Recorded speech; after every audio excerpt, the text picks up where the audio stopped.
Every night Emily drifted into a sleep she feared, a deep, restless sleep that welcomed her into a world far darker than anything she could imagine.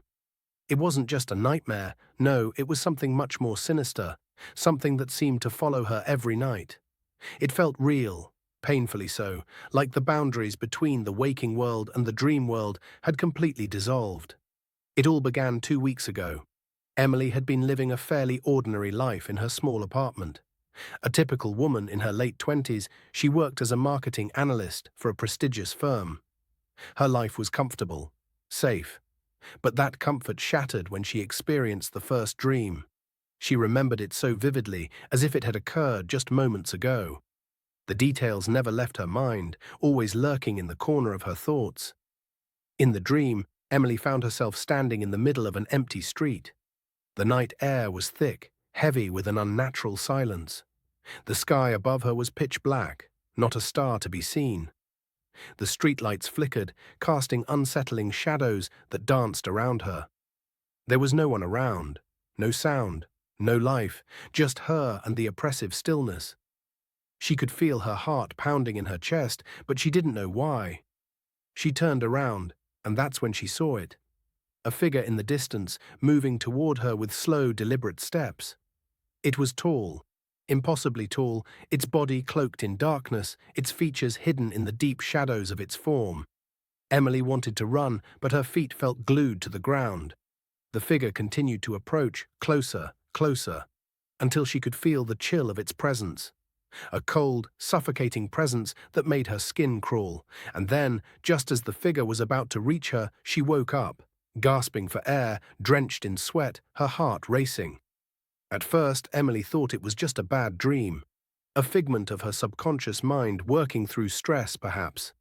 But as the nights wore on, the dreams became more frequent and more terrifying. Each night, she would return to that same street, that same cold, empty place, and that same dark figure would be there waiting. The dreams became more vivid, the details more unsettling. The streetlights flickered faster, the shadows grew longer, and the air became colder. The figure would get closer each time, its steps echoing in the silence. Sometimes it would whisper her name, its voice a low, guttural sound that sent shivers down her spine.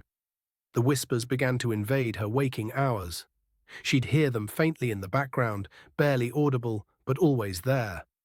The first few times, she dismissed them as the result of her overactive imagination, but they began to grow louder and more insistent. Soon the whispers were impossible to ignore. One night, the figure spoke more clearly than ever before. It was in the middle of the dream, as it reached out for her, its skeletal fingers brushing against her skin. She could feel its touch, icy, unnatural, like death itself. "You belong to me," it hissed in a voice so deep, so hollow, it seemed to come from the depths of the earth. "You cannot escape." That night, Emily didn't wake up. She remained in that world, trapped in the nightmare. The figure loomed over her, its breath cold against her neck. Its grip tightened around her wrist, pulling her closer. Her vision blurred, and her mind began to unravel. She wanted to scream, but no sound would come. She tried to move, but her body was frozen, paralyzed by an overwhelming sense of dread. The next morning, Emily woke up with a scream, gasping for air as if she had just surfaced from beneath the water. Her heart was racing, her body trembling. Her apartment felt foreign now, like she wasn't fully present in her own skin. She rushed to the bathroom to splash cold water on her face, but when she looked into the mirror, she didn't recognize herself. Her reflection stared back at her, pale and gaunt, with dark circles under her eyes. It was as though the dream had drained her of her very essence.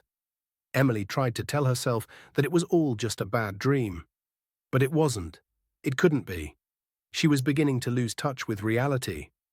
Her days felt like they were slipping away, one by one, as if time itself was being manipulated by the nightmare. That night, as Emily lay in bed, she tried desperately to stay awake. She knew the figure was coming. She could feel it, lurking just beyond the edge of her consciousness. But exhaustion weighed heavily on her, and before she could fight it any longer, sleep claimed her. When she opened her eyes, she was back on that street, but something was different. The darkness felt thicker, more suffocating. The streetlights flickered erratically, casting harsh, angular shadows. The figure was there, standing at the end of the street, just as it always did. But this time it wasn't alone. Behind it, standing in the shadows, were more figures. Dozens of them, all tall,